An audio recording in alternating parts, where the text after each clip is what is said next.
زۆر باشە هەر سەبارەت بەم بابەتە پرسی ئەندامبوونی تورکیا کە دەمێک ساڵە هەوڵەدا ببێتە ئەندامی یەکێتی ئەوروپا، بەڵام دیارە تا ئێستاش مەسەلەی قوبرس و چەند مەسەلەیەکی تریش ڕێگر لە بەردەم بە ئەندامبوونی تورکیا.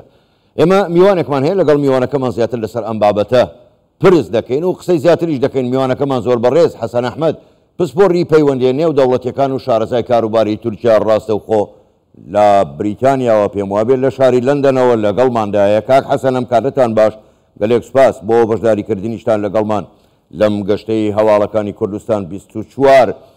با پێی هەواڵەکان تاکە ڕێگر لە بەردەم بە ئەندامبوونی تورکیا مەسەلەی قوبروسە کە بەشێکی ئێستا بە ناوی کۆماری باکووری قوبروسەوە ناسراوە، تەنها دەوڵەتیش کە دانی پێداناوە هەر تورکیایە. پێتان وایە ئەمە تەنها ڕێگرە، یعنی دانان بەمەدا کە ئۆردوگان داوای دەکات یاخود شتی تریش هەیە؟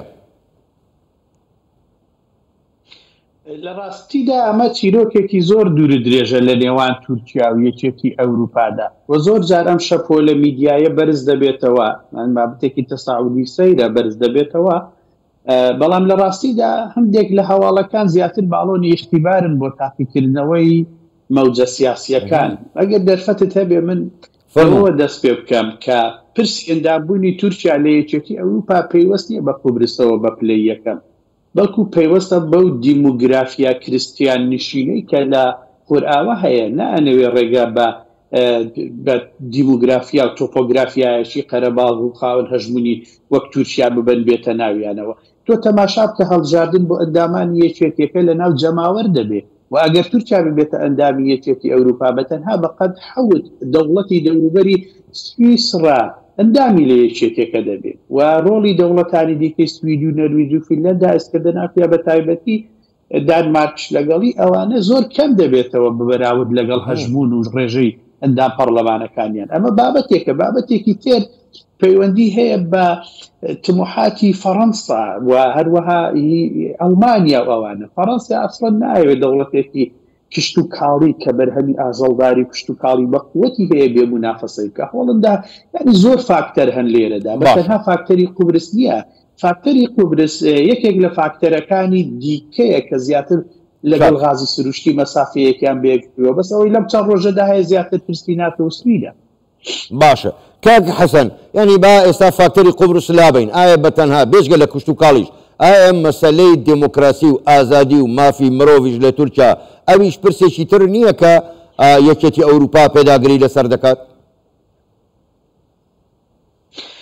لەم چەند ساڵەدا سیاست گۆڕانی گەورەی بەسەردەهاتووە. ئێمە ئەگە لە بیرمان بێت چەند ساڵێک بەر لە ئێستا یەک دوو دێ بەر لە ئێستا کۆتایی مێژوو ڕادەگەێنرا، واتە کۆتایی شەڕ و ململانی ئایدیۆلۆژی، بەڵام ئێستا جیهان بەهۆی شەڕەوە بەڕێوە دەچێت و زیاتر بەهۆی فاکتەری شەڕ و نادێموکراسیەوە ململانەیەکانی یەکلا دەکاتەوە و دەریشکەوت کە ئەوروپیەکان ئەوانەی کە بانگەشتەی دێموکراسیان دەکرد کەمتر پەیوەستن بە دێموکراسی. ببینە چەند بەبێ ڕەحمانە بە یەکدا دەدەن ئەوروپیەکان لە شەرقی ئەوروپا وا درێژ دەبێتەوە بۆ دەریای ڕەش و ئۆڕاسیا. کۆمەڵگەی مەدەنی لە ئەوروپا ڕاستە ئەم بابەتە دەوروژێنێ، بەڵام ئەوەی زیاتر بڕیار لە چارەنووسی سیاسی لە ئاراستەی سیاسی نێوان دەوڵەتەکان دەدا. لە ڕاستیدا کۆمەڵگەی سیاسیە دەوڵەتە قوڵەکانن، خۆی دەوڵەتانی سوید و نەرویج و فینلەندا و دانیمارەکە تا بەریتانیای جیابووەوە تۆگە ئەو ڕوخسارە مەدەنییان دەبینی بەم شێوەیە نین. لە ژێرەوە دەوڵەتی قوڵ ڕایڵەی مخابەراتی و ئەم کەڵکەڵە نەژاد پەرستیان هەر لە مێشکیاندایە. بەڵام ئەوەی تورکیا بەڕاستی تێوەگلانەکانی لە سووریا و عێراق و هەروەها لە ئەزەربایجان لە ڕووی پرسی مافی مرۆڤ زۆر دەوڵەتی تورکیا هێناوەتە دواوە و بە تایبەتی تریش سەبارەت بە ئەوروپا ئەمڕۆ تورکیا ناشارێتەوە ئەو دژی کورد و مافی مرۆڤە. بۆ نمونە خۆی ستۆلنبێرێک بخۆی لە حەزەتنی لێ دوان ڕای دەگەێنێ، دەڵێ ئێمە ڕێکخراوێکی تایبەت ڕێکخەرێکی تایبەت دژ بە تیرۆر واتە دژ بە پرسی کورد و زۆر بابەتی دیکە لە ناتۆ دروست دەکەین بۆ ڕەزامەندی تورکیا ئەگەر ئەوان موافق بن سوید وەربگرن. باش کاک حەسەن، ئێوە خاڵێکی یەکجار گرنگتان وروژان بۆ خۆت باش دەزانی ئێستا تورکیا لە ڕۆژهەڵاتی ناوەڕاست دەستێوەردانی هەیە، لە عێراق هەیە، لە سووریا هەیە، لە لیبیا هەیە، لە زۆر وڵاتی تر هەیە. ئەمە لە لایەکی تریشەوە ڕاستە ئەندامی ناتۆیە، بەڵام پەیوەندێکی تونت و تۆڵی لەگەڵ رووسیا هەیە. تا چەند ئەمەش فاکتەرێکە بۆ ئەوەی کە ڕێگر بێ لەوەی تورکیا ببێتە ئەندامی یەکێتی ئەوروپا. خۆی پرسیارە جەوهەریەکە دۆزیەوە دەتوانم بڵێم ئێستا ئەمەیە مەوزوعەکە چ بۆ ئەندامەتی تورکیا لە یەکێتی ئەوروپا چ بە بەهێزبوونی فاکتەرەکانی چالاکبوونی لە بازاڕی هاوبەشی ئەوروپادا چ لە ناتۆشدا چ لە گفتوگۆیەکانی بە ئەندامبوونی سویددا زیاتر ئەو شەرەتگەراییە ئەو شیفتەیە کە بە ئاراستەی شەرقدا ئەنجامی داوە تورکیا. ئەگەر تەماشا بکەی پرسی F-16 F-35 هەبوو ڕەت کرایەوە ئەمریکا ئامادە نەبوو F-35 باتێ لەبەرەوەی ئەوان لەسەر S-400 ڕووسی مامەڵەیان کردبووە سیستەمەکان دەست بە دامەزراندن کردبوو لە تازەترین لێدواندا لە نێوان وەزیری بەرگری ئەمریکا و تورکیادا قسەیان لەسەرەوە کردووە باشە 35 لە ئارادانیا و دەکرێ هەندێکیش لەسەر S-400 قسە بکەن بەڵام ئەمریکا F-16ەکانیان بۆ نۆژەن بکاتەوە.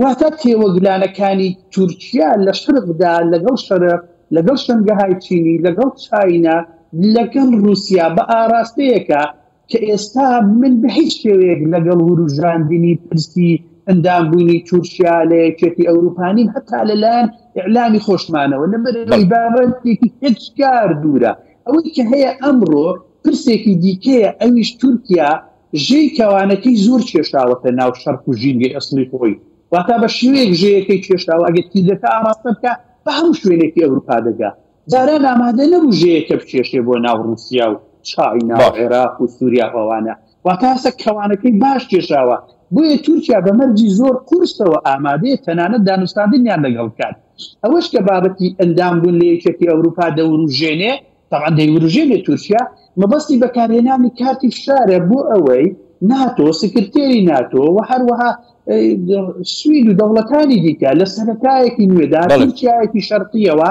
لە ئەندامبوونێکی ئەوروپیدا پەسەند بکەن بە مەرجی تورکیەوە. زۆر باشە زۆر بەڕێز حەسەن ئەحمەد پسپۆڕی پەیوەندیە نێو دەوڵەتیەکان و شارەزای کاروباری تورکیا ڕاستەوخۆ لە لەندەنەوە لەگەڵ مامووی گەلێک سپاس بۆ بەشداریکردنتان لەگەڵمان سپاس بۆ ئێوە کاتێکی خۆش.